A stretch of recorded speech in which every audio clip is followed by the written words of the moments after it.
அனைவருக்கும் வணக்கம். Welcome to my channel. எல்லோரும் எப்படி இருக்கீங்க ஃப்ரெண்ட்ஸ்? நல்லா இருக்கீங்களா? இந்த வீடியோவில் ரொம்ப ஈஸியான ஒரு ரெசிபி பார்க்கலாம், அதோட ஹெல்த்தியும் கூட. வாங்க. நம்மளோட இந்த சேனல் நீங்கள் இப்போ தான் ஃபஸ்ட் டைம் பார்க்குறீங்கன்னா நம்ம சேனல் பிடிச்சிருந்தா மறக்காமல் ப்ளீஸ் ஃப்ரெண்ட்ஸ் சப்ஸ்கிரைப் பண்ணிக்கோங்க. அதோட பக்கத்தில் இருக்க பெல் பட்டனையும் ப்ரெஸ் பண்ணிக்கோங்க. இதனால் நம்மளோட எல்லா வீடியோஸையும் நீங்கள் மிஸ் பண்ணாமல் உடனே பார்க்கலாம். முதல்ல இங்கே பார்த்தீங்கன்னா நான் சாம்பார் எடுத்து வச்சுருக்கேன். 1 கப் அளவுக்கு சாம்பார் இருக்குது. இது பார்த்திங்கன்னா கிள்ளு மிளகாய் சாம்பார் சொல்லுவாங்க இல்லையா, அந்த சாம்பார்.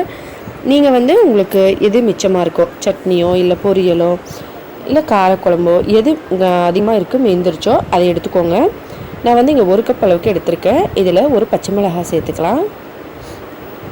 காரத்துக்கு ஏற்ற மாதிரி நீங்கள் சேர்த்துக்கலாம். நான் ஒரு பச்சை மிளகாய் சேர்த்துருக்கேன். ஒரு 2 ஸ்பூன் சின்னதாக கட் பண்ண வெங்காயம் சேர்த்துக்கலாம். இதை நீங்கள் எந்த குழம்பு, பொரியல், ரசம் அந்த மாதிரி எதில் வேணாலும் செஞ்சுக்கலாம்.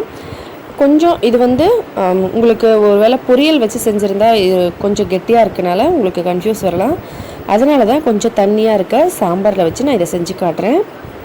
வெங்காயம் சேர்த்தாச்சு. இதில் கடலை மாவு 1 ஸ்பூன் சேர்த்துக்கலாம். நல்லா 1 ஸ்பூன் போல் கடலை மாவு சேர்த்துருக்கேன். இதோட 1 ஸ்பூன் அளவுக்கு அரிசி மாவு சேர்த்துக்கலாம். அவ்வளோதான். இப்போ இதை எல்லாத்தையும் ஒன்றா சேர்த்து நல்லா கலந்துக்கலாம். நம்ம மீதியான சாம்பார், குழம்பு, பொரியல் எது வேணாலும் எடுத்துக்கலாம். அதில் அரிசி மாவு 1 ஸ்பூன், கடலை மாவு 1 ஸ்பூன் சேர்த்து நல்லா கலந்துக்கலாம். இது எந்த மாதிரி கன்சிஸ்டன்சியில் இருக்கணும்னு நான் காட்டுறேன் உங்களுக்கு. சுவைக்கு ஏற்ற மாதிரி உப்பு சேர்த்துட்டு நல்லா கலந்துக்கலாம். இந்த மாதிரி இதோட கன்சிஸ்டன்சி பார்க்குறதுக்கு இந்த மாதிரி இருக்கணும் ஃப்ரெண்ட்ஸ். பொரியல் இருந்தால் ஒரு வேளை தண்ணி இல்லாமல் பொரியல் மட்டும் இருந்தால் நீங்கள் கொஞ்சமாக தண்ணி சேர்த்து கலந்துக்கலாம். இது சாம்பார் கொஞ்சம் தண்ணி மாதிரி இருக்கிறதுனால நம்ம வெறும் மாவு மட்டும் சேர்த்துருக்கோம். இப்போ இந்த மாதிரி சின்னதாக ஒரு தவாவில் கொஞ்சம் எண்ணெய் போட்டுட்டு அதை சூடு பண்ணிக்கலாம். அதில் இந்த மாதிரி சின்ன சைஸில் ஊற்றிக்கலாம். உங்களுக்கு பிடிச்ச மாதிரி சைஸில் நீங்கள் ஊற்றி குழந்தைங்களுக்கு கொடுக்கலாம். வீட்டில் எல்லாருமே சாப்பிடலாம். இதில் நீங்கள் தேவைப்பட்டால் கேரட், பீட்ரூட் இந்த மாதிரி சின்னதாக கட் பண்ணி கூட காய்கறிகளையும் சேர்த்துக்கலாம். ஆனால் இது நம்ம ரொம்ப ஈஸியாக செஞ்சுருக்கோம்.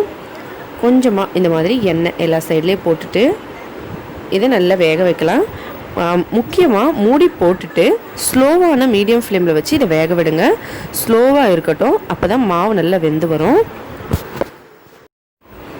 இப்போ ஒரு சைடு நல்லா வெந்த உடனே எல்லாத்தையும் திருப்பி போட்டுக்கலாம். இந்த மாதிரி நம்ம கடலை மாவு, அரிசி மாவு ரெண்டுமே சேர்த்துருக்கோம். அதனால் கொஞ்சம் ஸ்லோவான ஃப்ளேமில் வேக விடுங்க. அப்போ தான் மாவு மொத்தம் நல்லா வெந்து வரும். திருப்பி போட்டு மறுபடியும் வேக வைக்கலாம். இந்த சைடும் இது நல்லா வெந்துருச்சு. திருப்பி போட்டுக்கலாம். எல்லாத்தையும் திருப்பி போட்டு 2 சைடும் நல்லா கோல்டன் ப்ரௌன் கலர் ஆகிற மாதிரி நம்ம வேக வச்சு எடுத்துக்கணும். ரொம்பவே டேஸ்டியாக இருக்கும் ஃப்ரெண்ட்ஸ். டக்குன்னு இதை நம்ம செஞ்சுக்கலாம். ரொம்ப ஈஸியான ஒரு காலை உணவு இல்லை ஸ்நாக்ஸாக சாப்பிடலாம். எல்லாத்தையும் செஞ்சாச்சு பாருங்கள்.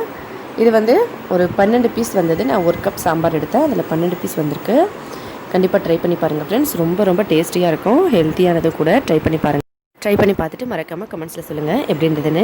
இந்த வீடியோ பிடிச்சிருந்தால் லைக் பண்ணுங்கள், ஷேர் பண்ணுங்கள். மறக்காமல் நம்ம சேனலை சப்ஸ்கிரைப் பண்ணிக்கோங்க. மேலும் இதே போல் இன்னும் பல புதுவிதமான வீடியோஸ் எல்லாம் பார்க்குறதுக்காக நம்ம சேனல் பற்றி உங்கள் ஃப்ரெண்ட்ஸுங்களுக்கெல்லாம் சொல்லுங்கள்.